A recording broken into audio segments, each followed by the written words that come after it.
What's going on, people? Welcome to That Stand. Welcome to your Saturday morning show. Loads to get into today. Hope everyone's doing good. Big game coming up against Liverpool tomorrow. Still taking in that 6-2 win against Roma. But as per usual, there's got to be a dampener when Mino Raiola is about. All the time. Look, there's many things to this, and we're going to talk about it. There's many layers to it. There's things that have pissed me off about it, and there's other bits about it where I'm looking at it like, Man United, fulfill your part of the job. But in a week where we've just smashed Roma 6-2, yeah, we're pretty much through to Europa League final. Paul Pogba had an amazing display. Paul Pogba was smiling, doing interviews. Paul Pogba was in a great place. Lo and behold, Mino Raiola gets pissed off and thinks, I've got to come and shit on the party. A lot of bad language for the morning, guys, but I don't care. I'm sorry. I'm annoyed. And I'll tell you why I'm annoyed, because this always happens. It's almost like Raiola cannot just leave it be. Like, he always has to say something, and it's annoying. Like, I know Pogba is settled now, and I know he's happy now, but this is the thing that annoys me. It seems like Pogba clearly never shuts it down or doesn't really have any. It's like he has a relationship with Raiola where Raiola's like, yeah, I'll represent you, but I'm just going to say what I want whenever I want to say it. Like, you can't stop me, right? That's just like a thing that I think it's like a unwritten contract that these players have to sign if they're going to have Mino Raiola as their contract. It's so annoying. So we're going to get into the some of the crazy stuff that he said. I mean, he proposed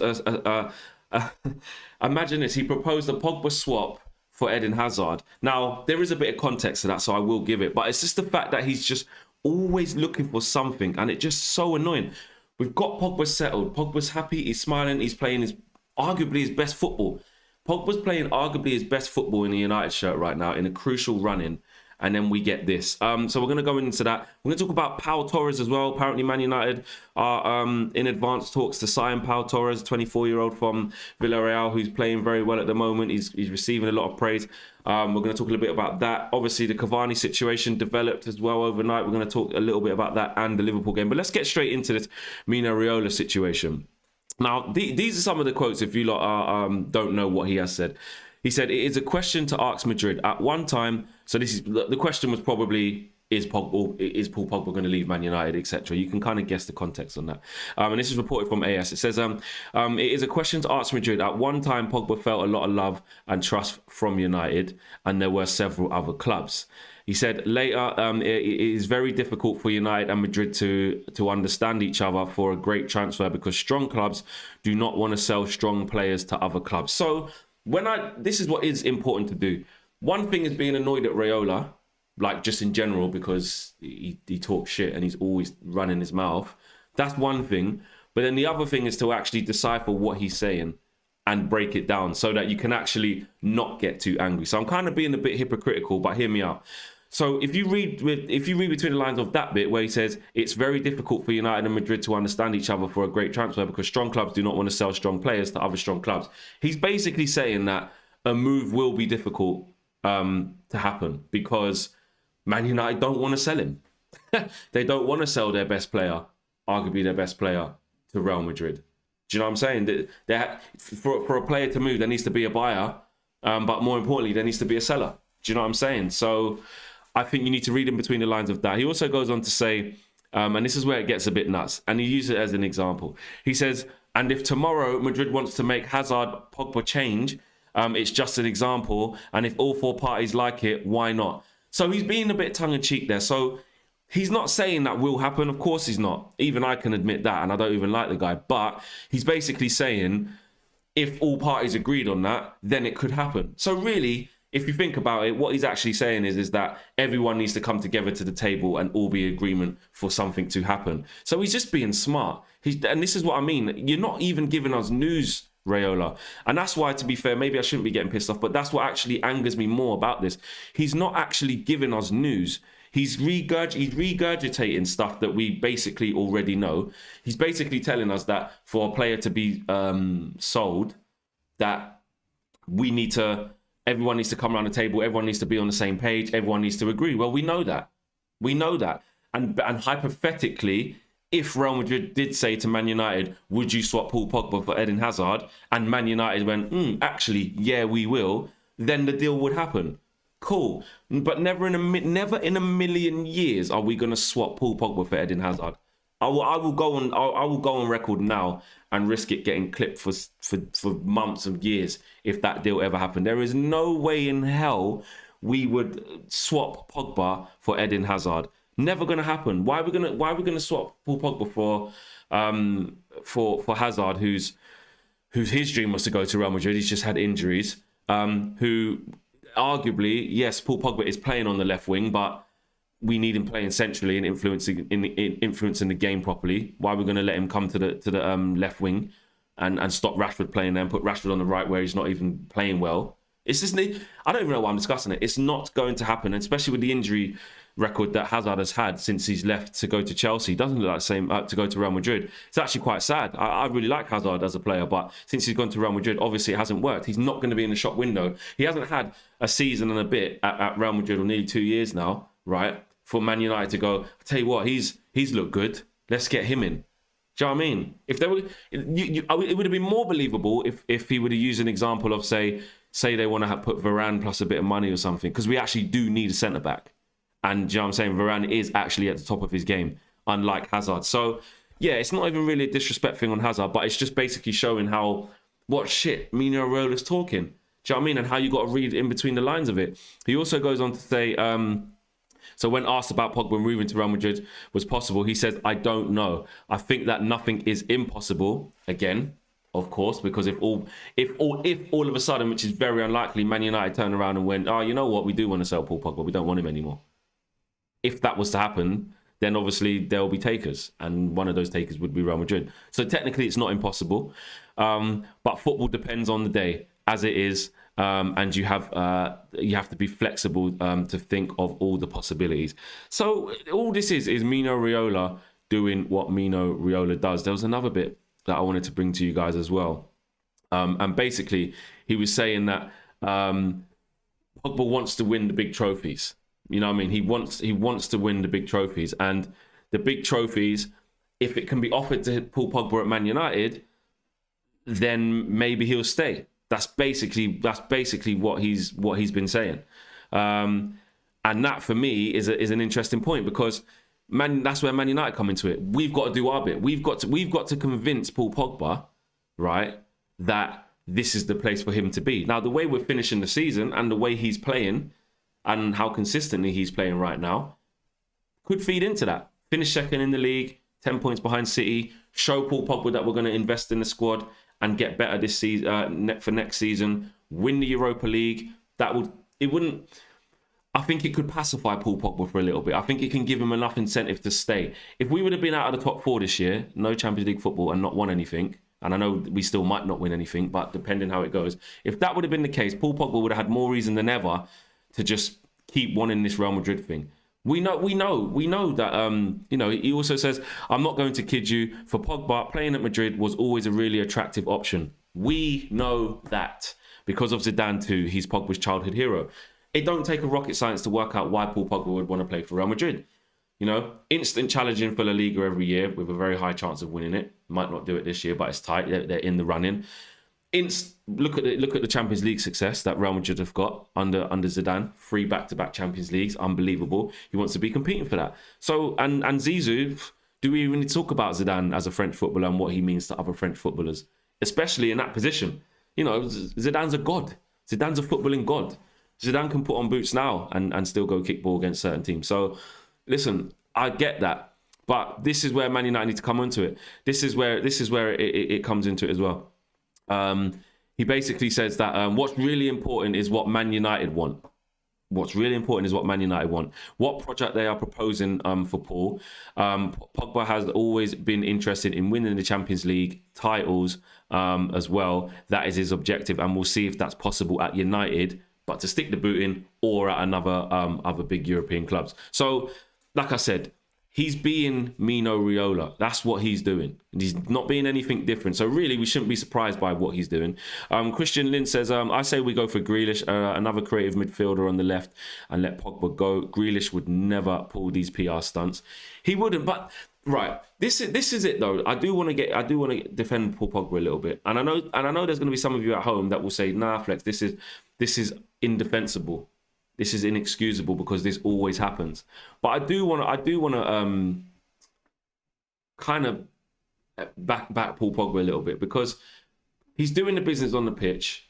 He clearly looks happy. He's clearly playing the best football that he's played in a while.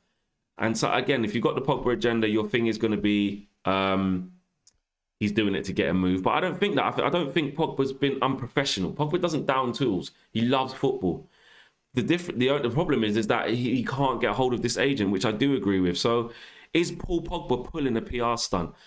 I don't necessarily think he's asking for this to happen, but his silence kind of is a bit complicit, because he doesn't usually shut Mino Raiola down in this space as well. And this is what I mean about the timing of these things. The last time Mino Raiola was opening his mouth was when we was about to play RB Leipzig and go crashing out of the Champions League if we didn't win, which ended up happening. Paul Pogba was on the bench, and it was the day before, or was it on the day, I think, whichever one, on the day before the game, that all these comments come out about Pogba wanting to leave again for Mino Raiola. So I don't know if Pogba's doing it on purpose, but what I would say is Pogba's not exactly shutting it down. But he's playing so well right now, and is so happy, and is so influential for us right now. I'm not even trying to label this at him. I'm labeling it at Mino Raiola, because, like I said at the top of the show, it's almost like as soon as you become a client of Mino Raiola, it's like you have to just accept he's going to say nuts things at any time to anyone, wherever. You can't stop it. Subra says, to be honest, it's the club's fault that we can't show potential. And that's the next bit I want to get onto. And there was another super chat here from Joe Doherty. And Joe says, I agree with you. I think the Europa League win may be a key thing if Pogba is going to sign a new contract. I think Raiola is running out of options, 100% too. And AJ Singh says, mate, how is Madrid and Juventus better than United? La Liga and Serie A are second-rate leagues. Madrid isn't half as good as they were when CR7 was there, and Juve ain't winning their league. I see some of what you're saying there, AJ Singh. And Real Madrid are going through a rebuilding stage, but we could give them a game. But essentially they're still a better team than us. They've still got, well, look at their midfield. Look at Real Madrid's midfield. You've got a 35-year-old flipping Modric who just looks like he's 25 still. You've got a 30-plus Cruz, again, looking like he's in his prime. And you've got Casemiro the Destroyer. You've got a world-class centre-half in Benzema. Don't get me wrong. We've got a world-class centre-half in Cavani, so you might talk about it like that. That's fine. But look at their defence. You look at the two centre-halves they got in Ramos and Varane. We've got Lindelof and Maguire, mate. Like, no disrespect. Madrid are a better team than us. And then you look at what they've done in Europe, even though they might not be winning La Liga all the time. They're still deep in Europe. They're in the European semi-final, mate. So they're a better team than us. Juve, I get it. I agree more so with Juve. But to say we're a better team than Real Madrid, I wouldn't say that. DK says, I was worried when you said Raiola came out, but listening to the quotes, we actually have the best odds since years for Paul to stay. But it depends on the ambitions of United, so I won't blame Pogba. That is a good point, and that's why I'm saying it was about reading between the lines of what Raiola was saying. Because you're right, DK. When I first was reading the quotes and I saw that Raiola was saying stuff, I'm thinking, here we go again. I bet Pogba's going to be at it again or whatever. But when I actually calmed down and then stopped thinking about the Raiola side of it and being pissed off at him, I was more thinking, well, actually, read between the lines of what he's saying. He's basically saying that Man United don't want to sell him. Paul Pogba wants to be somewhere where they're going to challenge for top honours. So that could still be Man United if we get our acts together. So it doesn't mean he's actually going to leave. And also, one thing we got to remember is that the economic climate that we're in, who can afford Paul Pogba? The last bit of what you said there, DK, about when you said someone said he's running out of options. It wasn't you. But basically, Raiola's running out of options. And you know what? He is. He's running out of options, but more importantly, he's running out of time.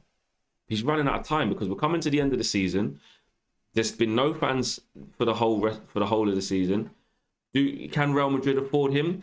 Raiola the other day, or today, yesterday, whenever it was saying that Real Madrid are kind of the only ones who can afford Haaland. What, can they afford Haaland and Pogba then? No, they can't. No, they can't. These clubs got financial problems as well. This is the whole reason why a lot of these teams are in the Super League. The reason why Real Madrid and Barcelona in particular were signed up to the Super League in the first place, because they got flipping financial problems.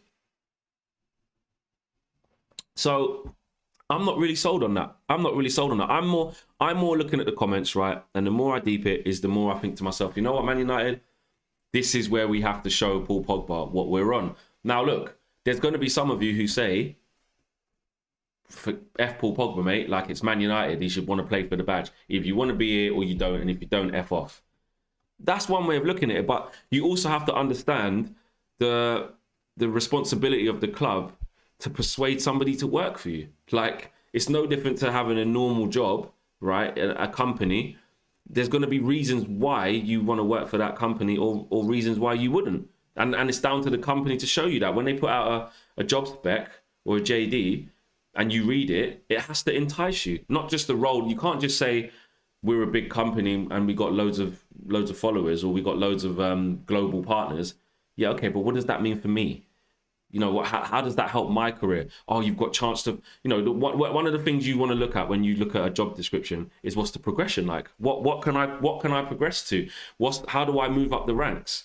How do I evolve within the role? And for a footballer, that comes in the way of, yes, how big is the club, the fan base, and obviously the salary, but it also comes in, you know, the statement of intent and the conversations that you have with people in the club. Just like if you went for an interview and you had a conversation with a CEO of a company, it's how they sell it to you. So if Man United don't sell to Paul Pogba that, you know, and maybe let him into a few little secrets of, listen, we're looking at Jack Grealish, you know, or we're looking at Declan Rice. We're gonna, you know, improve in the midfield. You're gonna be playing in the midfield alongside, you know, Bissouma in inverted commas. If you know, you know. Do you know what I'm saying? If they don't give you that incentive, then why are you gonna stay? Why are you gonna stay? Do you know what I mean? So I see it from both sides. One side, players would respect clubs and stuff like that, but essentially, at the end of the day, these players are employees, guys. Like, they're gonna work for the club. I mean, they get paid by the club. They get paid to come and do a job. Yes, it would be nice if every player would just be like, oh my God, it's Man United. They're so great. You know, look how big the fan base is. And when we go on pre-season tour, there's loads of fans and we sell out arenas everywhere, stadiums everywhere. That's one thing. But what will I win? Man United haven't won a league title since 2013. We ain't won a Champions League since 2008. Like, you have to see it from that point of view as well. Same with Bruno. Bruno's just come, and yes, he's doing his job, but he still wants reassurances as well. I remember reading that, you know, for Bruno to sign a new deal, you know, he wants reassurance of this, that, and that. And some people see that as cocky. Some people see that as a bit bossy and like, oh, who the hell do you think you are? Know your place within the team and da-da-da. But you have to remember, these are big man players. These are big man players. These are world-class players who, if they made different choices in their career, they can go and play somewhere else that's challenging and give them what they want. Look at Harry Kane. Look at Harry Kane. Do you know what I mean? Bruno, I know Bruno has won stuff and Pogba's definitely won stuff, but they could be looking at someone like Harry Kane, you know, saying he's getting all these personal accolades, but I'm not winning shit. You know, so you need a little... What I'm saying is it's a balance. It's a balance between the club giving you the right, you know, outlay of what the right forecast of where they're at and where they want to be and what their intentions are, and the commitment from the player that buys into the history and the traditions of the club and understands how big the club is. But if you're just joining us, Mina Royale has been at it again. I do think, I agree with the person in the last super chat who said we've got our best chance of Paul Pogba staying as it stands. I do think that. The only thing that still worries me is we have to get him to sign a deal. We've got to get him sign a deal. I can't have him doing what Ramos has done this year, doing what Varane has done, going to be going into next year if he doesn't leave, which is going into his final year. Because all that will happen is, I think that we'll be played with Pogba shenanigans from the beginning of the season up till January, and then God knows if he hasn't signed till then he's free to speak to anyone for the following summer in next year, you know, in 22. So I think that's the thing that worries me most. We have got to get to a point where if Paul Pogba is going to stay, right, great. He might only stay knowing that he's only going to stay one more year. And if Madrid come for me next year because fans are back, then the agreement is that I can go. But he must sign a contract. He's got to sign a contract. If he does sign a contract, I won't even be that gassed, if you get what I'm saying. I'll be happy that he's staying for next year, but I'll still see it for what it is. Do you know what I'm saying? Capano in the free seat says there, Pogba's my guy. I agree. I love Paul Pogba, but I'm under no illusions that the dream is to be at Real Madrid, though. He does love Man United. I do agree with that. and he does want to win things with us. I think if we don't win a major trophy next year, Champions League, Premier League, is FA Cup enough? Don't know. Maybe if we win the Europa League this year and win the FA Cup next year, that might be all right. But I doubt it. Pogba, no, actually, it won't be enough. He needs to win the major honours, and in that's the league and the Champions League. If we don't win that within next year and he stays, I think that's another reason for him to want to move on as well. What would he be then? 28, going on 29 maybe? And he's going to want to leave. So even if he does sign a contract, I think at best case scenario, Pogba signs maybe a 3-year deal. Maybe it gets to this. This is what I think will happen. I think we get to the end of this season, right? Real Madrid can't afford to get him, or Man United were making it difficult to sell as well. Ollie sits him down and says, listen, Paul, give me 1 more year. Sign up for 1 more year. If you still feel the same and we've not kicked on as much as we thought and you want to leave, we get our transfer fee, you get your wish, but stay 1 more year, because I'll tell you what, I've spoken to Ed. He ain't going to sell you. Or they're demanding 80, 90 million. I saw that Man United want at least 80 million for him. And then plus his wages that he's going to be on. I don't know if Real Madrid can do that. I don't know if they can. Maybe they can. Maybe I'm wrong, but I don't get that they can. You say that to Paul Pogba, and then I think at best he signs a 3-year deal. I think he signs till 20... He signs the deal till 2024, let's say. But he stays 1 year so that when someone goes to buy him, i.e. Real Madrid, at the end of next season, he'll have 2 years left. And then we can get a decent transfer fee. That's what I think will happen.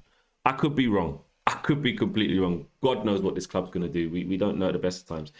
But I think that's best case scenario, because that secures the sell-on value for him. It also gives us space to convince him otherwise, because, my God, if we won a Premier League in that time or a Champions League, he might just see out that contract and keep staying, because we might actually give him what he needs. And then he might go to Real Madrid at the end of his 30s, or sorry, early 30s. He might go to Real Madrid when he's 30, if we could do that. But I can't see it. He really wants to be there. But that's the best case scenario, because it secures a bit of longevity from the player, at least 1 more season for us to build. Plus, if that season goes to shit, which could be possible, we can still sell him for a decent amount of money. But if you keep him and don't make him sign, we're screwed. Like, it's such bad business. And one thing about Man United is I know we are poor in the transfer market, very poor in the transfer market, but would we let a big commodity like Paul Pogba leave on a free? One thing Man United are about is about their money, and the owners would not let that happen. Paul Pogba is too much of a commodity. He sells too many shirts. He's too much of a brand. He's too much of a superstar. Yeah, they might do it to a Phil Jones, or they might do it to a Rojo or Herrera. No disrespect to Herrera, because I don't think that should have happened. Players like that. But someone like Paul Pogba, no chance. There's no way Man United would let him go on a free. If they did, I'd be literally sick in my mouth. And that sounds disgusting, but that would make me sick if that happened. I would just give up all hope if that happened. Christian Lin says, I want Pogba, I don't want Raiola. So it's whether you want the genius with all Raiola's PR drama, or we drop the negativity but lose the talent. Yeah, you're right. You're right, Christian. It is. You do have to choose. You have to choose. Will you if you want Paul Pogba, you have to put up with Raiola. But I think the easiest way to ignore Raiola, it's kind of times like this, though. It's kind of times like this, because although I was annoyed at the start of the show, now I'm more thinking about it. I'm like, you know what, Flex, just let him chat his shit. Let him chat his rubbish. Like, let's just go off what we see. We're forced to do that. We're forced to just look at the eye test. And Paul Pogba is playing great football. You look at his performance against Roma. You look at his performance against Burnley in the second half. You look at his performance against Tottenham. You look at his performance against AC Milan away. Like, he's having a good season, to be fair to him. And especially now, he's doing the business. So it's whether we look at that and say, you know what, Raiola, man, let him just keep talking his rubbish. As long as Ollie, because we've got to look at Ollie in this as well. You've got to give Ollie a lot of props on this, because what Ollie's doing is quite remarkable if you actually deep it. And a lot of people won't want to give Ollie credit for it. And I'll talk about that in a sec. Mini19 says, put agent and player aside, the bottom line is still our incompetent owners that only care about their dividends. Any good players or even manager with quality or ambition will not stay. It is a bigger problem, Mini19, 100%. I agree. It is a big problem. It is. That is the overwhelming problem at the club. But if they do keep Paul Pogba and invest, no, we're not going to forget about what's happening. You know, we're all protesting tomorrow. We're not going to forget. Like I said, they can get us Mbappe, Haaland, and Neymar in one transfer window. We're not going to forget that you're bleeding the club dry. You know, the only way the Glazers can, and this is to take it a little bit towards them, the only way they can improve their relationship with us is to change the model and let the fans in. Let the fans own some of the club. You know, let the fans be more hands-on in the approach that the club is taking. You know, and pay off the club's debts. That's the only way they're going to win it if they made tangible change, which they're not going to do. So I agree. But like I said, let me get back to Ollie. Ollie is a big situation because if you think about it, what he's managed to do so far is settle Paul Pogba down. You know, you look at how highly Paul Pogba speaks of Ollie. He loves him. He absolutely loves him. If Mourinho was still here, Pogba would be gone. Pogba would be gone. And I know that's weird because technically Mourinho would have ended up getting himself sacked anyway. But Pogba was going to probably be on his way out then. So was Martial. Do you know what I mean? So you can't underestimate. One thing is Raiola in his ear. But one thing is Ollie putting the confidence in Paul Pogba, being so vocal about how he wants him to stay, being so vocal about how good he is, being so vocal about how influential he is in the dressing room, and putting a smile on Paul Pogba's face. And you know what? As much as we moan that McFred are in midfield, and as much as we moan that Pogba maybe isn't playing in his preferred position and he's being a bit shoehorned, you have to say to Ollie, it seems it's working. Like Pogba's doing a madness on the left wing. Do you know what I'm saying? He keeps the ball well, which we know he's good at. He plays as a different type of left winger. He's not going to play like Marcus Rashford. He's going to vacate that space and come into the left channel. But he's doing his thing there. He's doing his thing there. So, you know what? Really and truly, you have to big up Ollie for that. How long he can keep playing there for, I don't know. Can he play there in the real big games against, you know, Man City away and Liverpool home away and stuff like that? I know he did do it earlier this season. But can we get results with him playing there in the massive games? If we were playing a Champions League final against Real Madrid or Bayern Munich or Man City, whoever, would he play Paul Pogba on the left, or is Paul Pogba better in his proper position in central midfield alongside one other who can do the job better than McTominay and Fred do? Those juries are still out. But in this moment, you have to argue, or there's a fair argument to say, you've got to big up Ollie. Pogba's playing really well. He's in great form, and he's playing on the left, he's playing on the right, he's sometimes playing in the centre. If anything, it's testament to Ollie and the player because it shows they've got a good relationship. It's testament to Paul Pogba because for all we say he's not committed, and for all we say that, you know, Raiola this and Raiola that, Paul Pogba's showing on the pitch that he wants to play ball. And for Man United, he is. He's playing that well. The question marks is when he's not playing well, and you know, how focused is he? But I think it's going to be a mad situation, and I think that we've got to make sure we sign him up, to be honest with you. I really do. Smash a like on the video, you lot. Subscribe if you're new. 5,000 watching, man. That's sick for us, a Saturday morning. Let us know where you're watching from in this free seats as well. I want to interact with you lot. Johnny Najim says, big up Flex. And just below that, Skrillex says, swap Varane for Lindelof. But we're going to talk about the next bit, which is Pau Torres as well. Pau Torres, Varane. We're supposed to be in advanced talks for Pau Torres, and he's going to cost about 43 million euros. And this is reported from Spanish media, El Ligero, and they say that Man United have taken a major step towards completing the signing of the Spanish centre-back. Torres, look, he's highly rated, he's highly tipped, and this is where it gets interesting for me because apparently we're now in advanced talks to sign him. Now, like you lot know, I don't like doing the fake thing. I'm never going to come on here and lie. I'm never going to come on here and do that whole, yeah, that would just be a great signing. He's this, he's that. I've watched him. He's acute. He's tactically brilliant. He's fast. He's strong. I don't really know. I don't really know. I watched him a little bit against Arsenal. He looked good. I've seen him a little bit in the Europa League with Villarreal just to check up on him. I've looked at a couple of, but that's just the highlights. Like, you know, I can't really judge him like that. But from what I'm reading about him, and yeah, you can look at a couple of compilations, he looks okay. He doesn't look frighteningly quick. But here's the interesting thing about it, because apparently we're going to beat the likes of Real Madrid and Barcelona and other teams to his signature. But how about this then? because it looks like we could be going for the cheaper option. Because if you can get, and this is just my opinion, and let me know what you guys think, if you can get Varane, because he's going into his last year of his season for £60 million, or you can get the cheaper option, who's 24, for 43 million, me personally, I'm paying the 20 million and I'm going to get the tried and tested Varane, you know? And I think, you know, why are we trying to beat Real Madrid? Let Real Madrid get Pau Torres, then we'll take Varane. That's my thing on it. Now, you lot, Alex says Torres is actually fast. Okay, fair enough. I don't know. Damien says, I'm watching from Florida, Mayu. Big up on yourself. Varane 60 million, says GG MUTV. Hey, big up the guys at GG MUTV as well, man.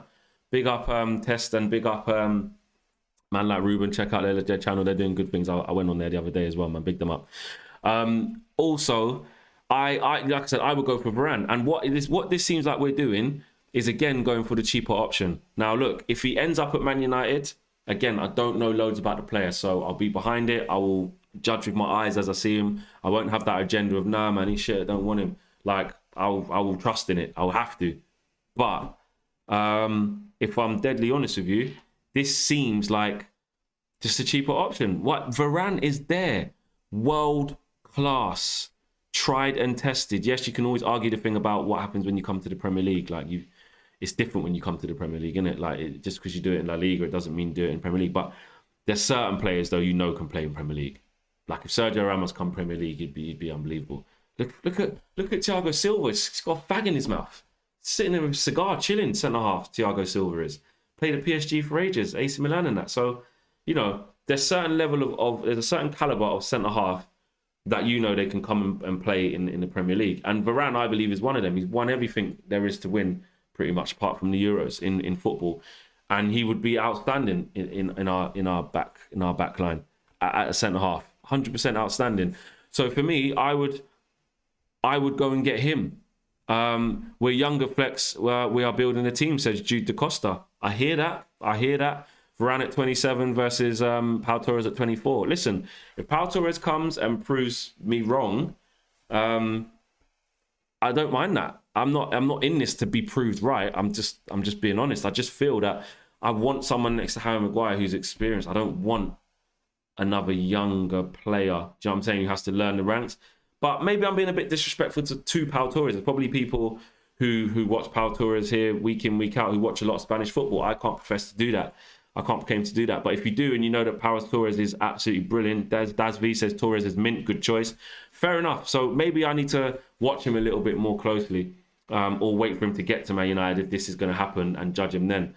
But I just feel that Varane's there, man. Just go and get him. But I suppose that if I look at it from the other side of it, he's going to cost 20 odd million less, which is what we can put towards a central midfielder, hopefully.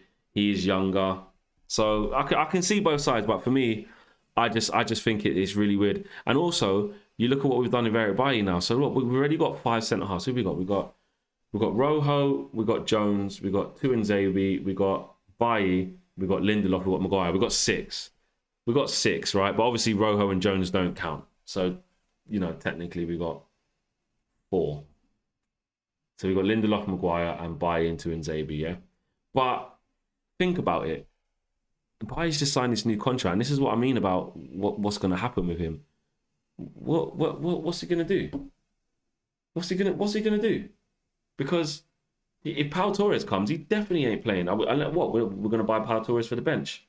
Stranger things have happened, but is that what we're saying here? I can't see that happening. Gabe says, we need to get Varane. We need to give Ollie good players. We can't give Ollie the second or third options and expect him to win the league, says Gabe. Yeah, I mean, look, for all we know, though, Pau Torres could be the first option. I don't know. But there's been a lot of talk about us getting Varane. But I just don't know why we wouldn't be going. We're going for him. And we've got a clean sweep at Varane as well. That's the thing that's quite annoying about this, is that we have a clean sweep at Rafa Varane. And we're not going for him. We look like we're going for the cheaper option. Warren says Torres will be like Donny. Imagine we got him and he didn't even start. Marcus Wine says, saw you on Sky Sports this morning, smashing it, Flex. Always love hearing from you. Such good knowledge. Love the content. Appreciate that, Marcus, man. Appreciate that.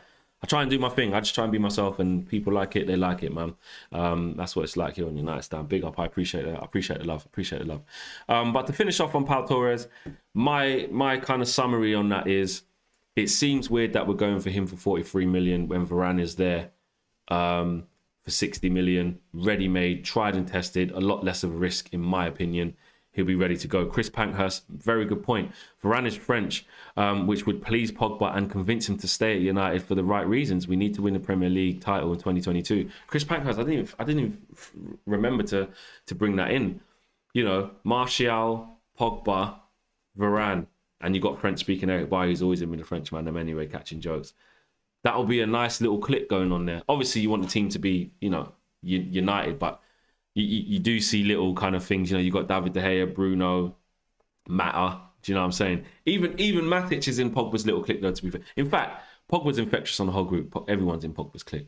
But you know, how would that look to Real Madrid? What to Pogba? What a message to send to Paul Pogba that would be, mate. We're gonna go and get your international teammate Varane, bro. Like, he's coming. Do your thing. You're gonna play centre mid next to another good centre midfielder, defensive midfielder, and you're gonna have Varane right behind you, shouting to you in French, bro.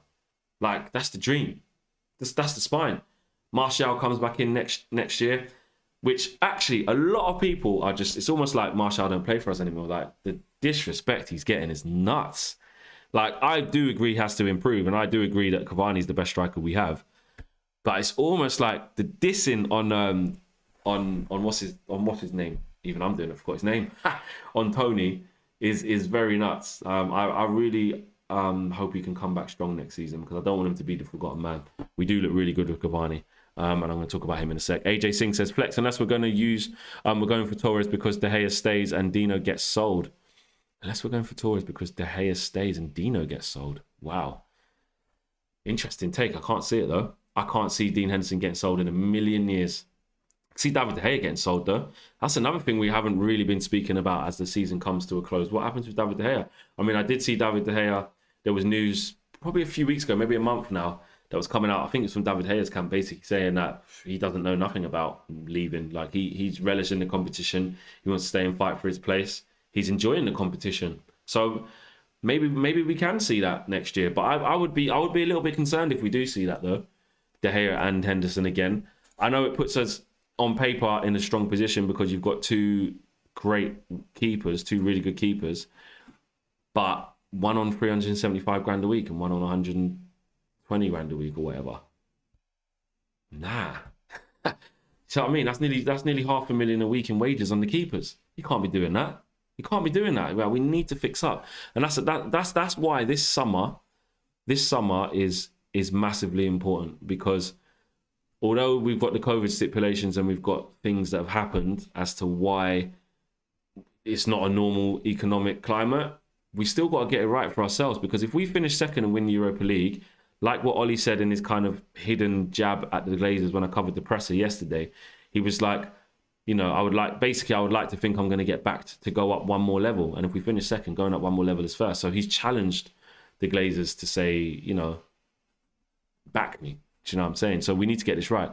Jude DaCosta says, Flex, remember how we said we don't always have to do the superstar thing signing? Plus, he's going to feel like a step up here, and let's invest in Rice as CDM. That's true. That's true. I'll take your point there. I'll take your point, Jude, because I've said that a lot of times, to be fair. I have said that a lot of times. It's just, maybe I'm also mean it in other positions. There's just something about this centre-half position that I just want us to be ready to go, because it's been such a problem for us. Lindelof is an experienced player. Maguire is beginning to be an experienced player at this level, but, you know, playing for England, playing for Leicester at a decent level, and now playing, you know, 2 seasons at Man United as captain as well, or season and a half as captain. It's I think there's enough experience there. I don't know. I just want us to have I want us to have an experienced player there, because I feel like we've got youth all around the other pitch, around the other areas of the pitch. Ollie's done a great job in lowering the average age of the squad, but I just think in the spine, I wouldn't mind it being very experienced. Harry Maguire's getting experienced, then you add a Varane to that, you put Paul Pogba in midfield, that's going to be experienced. If it is an Ndidi or a Rice, kind of young but got good experience of playing in the Premier League, and then you look at Cavani up front, massive experience. Bruno just behind that, massive experience. So I just want that spine of experience. But you're right, though. You're right. I have said many times, we don't, like, why do we have to go and get the £100 million player all the time? You know, where's the value in the market? But that's what I mean about Varane. Varane is a £100 million player. This is my thing on Varane. And this is why I kind of still stand by my point, even though I take yours, which is that if this wasn't COVID and Varane had the right amount of years on his contract, Varane would be a £100 million defender, without a doubt. He was before, 2 or 3 years ago, when we were interested in Varane. That was the price. That was the price. We just didn't want to pay it. So I think Varane, the reason why I want Varane as well is because he's a bargain for how good he is. We were talking about Koulibaly this time last year for 90 million at 30 years of age. And for me, not as good as Varane. So I see what you're saying about we don't always need to get the player who has the most market value, the highest price. We don't always have to get the superstars. You know, you look, I keep using Leicester as an example because they keep doing it, but you look at what they've done with Fofana, getting him for 30 million, and he looks a great player. You saw what they've done with getting Ndidi. He looks a great player. They've got Pereira at right back or left back, wherever he plays. Look at him. They do it. This is what they do. Look at Tielemans. They got him for what, 40 million, 30 million? So, you know, they're a good example of that. But, you know, for 20 million more, you can get a truly out-and-out world-class player in Varane. You know, it's almost like paying 20 million for a guarantee. You can spend 40 million on Pau Torres, where he's younger and stuff, and if it works out, you can have him for a long time and good sell on value. Or just give us 20 million more, and I say us, just hypothetical. Pay 20 million more to another club and get a ready-made person ready to go right now. Right now. That's massive. That's massive for me. So yeah, I think he would be perfect, honestly. And I'm not going to change my mind on that. To be honest with you guys, do you know what I'm saying? I don't. I look at like I said, what's his face?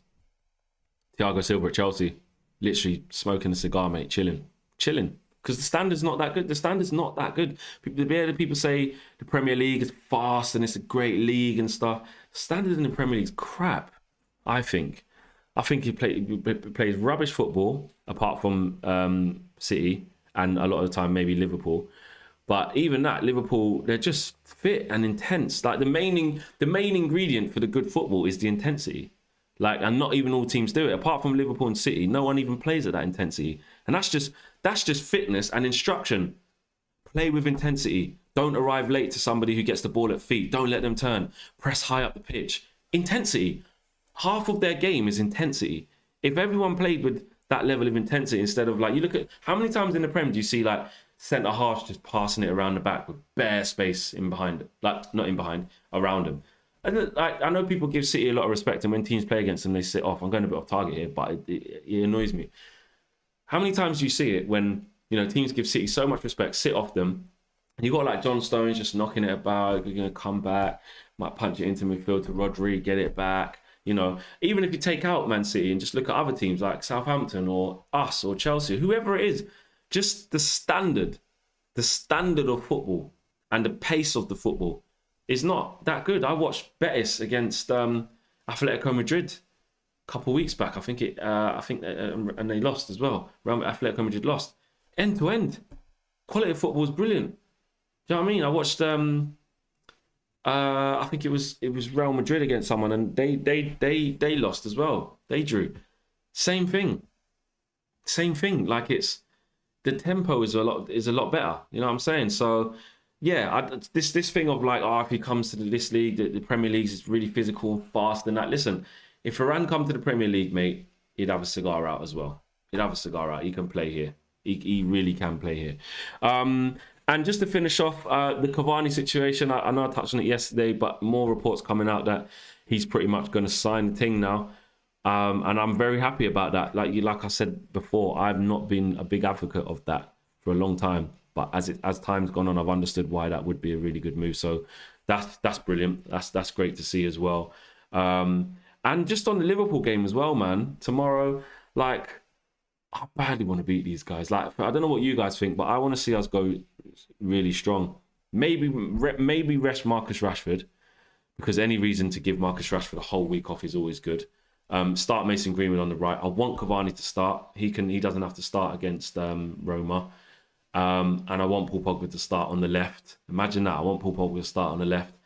And I kind of want McTominay and Fred to start in the middle for the energy, because we're going to need it against Liverpool. But I wouldn't be super angry if he put Matic in there. But again, you know what Solskjaer's like in the big games. And you listen to Solskjaer's press conference yesterday. He's talking about still doing our jobs. You know, if we do lose against Liverpool, Man City can win the league tomorrow, providing they beat Crystal Palace today, which, let's face it, they're going to probably do that in a 12:30 kickoff. So, you know, it's a pride thing. We don't want him to win the league tomorrow. We want him to go to maximum time possible. And also, I know Ollie says he don't really care about Liverpool, don't really watch them too tough. He'll be well aware that it'd be great to kind of, you know, stop them getting Champions League football, or at least make it hard for them to get Champions League. Mini19 says, Arts Marks to teach Ollie how to use the Manscaped the correct ways. I mean to shave the grass, not his ball. Okay, I will outsmart that. Bit weird, but cool. Or random super chat. And yeah, I just want to go and stick it on him. We got a 4-goal cushion. 4-goal cushion against Roma, and I can't see us not scoring there as well. So that can only be extended. We've got a 4-goal cushion, and providing we do the right things. I'm not saying play the resis. I'm not saying just get all the kids in, because really our team's not even good enough to make 11 changes. Like, if we made 11 changes, it would look a bit nuts. We don't have like a whole second 11 like what City would have. We're still going to have to play some of the, you know, the strong players. So Harry Maguire will probably play against Roma. You know, Wan-Bissaka will probably play against Roma. All the usual suspects. Bruno will probably get a start. By the way, he better turn up. Donny better get a go. And you know what else I would say as well? Just go strong, Ollie. Just go strong tomorrow against Liverpool. Like I said, go strong. Put them to the sword. Put the nail in their coffin. Don't get me wrong, what are they? 4 points off top 4, so it's still not at the end of the world. But if we can make them lose and then Chelsea go on to win, 7 points they'd have to claw back in like what? 5 games? That would be tough. That would be tough. So I'm saying play. I want to see Cavani play against them. You know, I think did he start at Anfield? I think he did. Remember that time he was going mad at Rashford because Rashford didn't pass it to him. So I think he did start that game. But the form he's in now, that would be great. That would be great. So just go with your strongest team and brought them up. We haven't beat them since 2018 in the league, man. When Marcus sent Trent for a flipping packet of sweets, mate. Sent him straight to the corner shop with that chop, and then we scored. What a great game that was. But we ain't won since 2018. We owe these lot a win. So yeah, I'm saying go strong and then rest players that you need to rest against Roma next week. Yeah. So yeah, listen guys, smash a like on the video. Thanks everybody for watching, and big up to everyone who signed a petition as well, man. That is great. That is brilliant. Make sure if you haven't signed a petition, make sure you do. You know, the more the merrier. But they have broken past that 100k mark, so it will get discussed in Parliament. Hopefully, we can get some tangible change. If you're going up to Old Trafford tomorrow, you know, see you there. Let's do it in the right way. Let's be peaceful about it, but let's be passionate. Let's all be united. I'm really proud of everyone who's going up there. And if you're not, you still got your voices as well. So make sure that they're heard as well. And we'll be up there tomorrow. And a big game tomorrow as well against Liverpool. So hopefully we get the win. Thanks everyone for watching. I will see you all again very, very soon.